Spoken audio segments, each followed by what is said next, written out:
May mga cottage sa harap. Yan. Nasa 1,300 ata.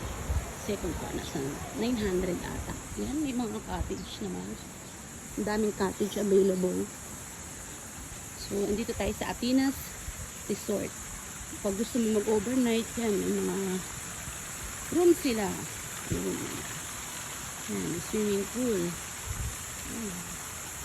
Nagpunta na rito si Erwan Yusef ba yan? Whatever. Basta asawa ni Ann Curtis.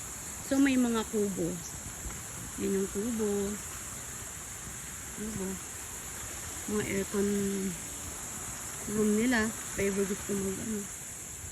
So, yan yung CR nila. Ganda yung CR nila, may shower eh. Shower talaga.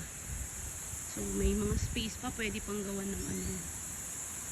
Hindi ko alam yung ano. Post ko na lang. Yung rate. Yeah. Then, doon sa harap. Ito yung swimming pool. Doon sa harap ay ilog. Yan. Ilog dyan sa harap. Yun. Ilog.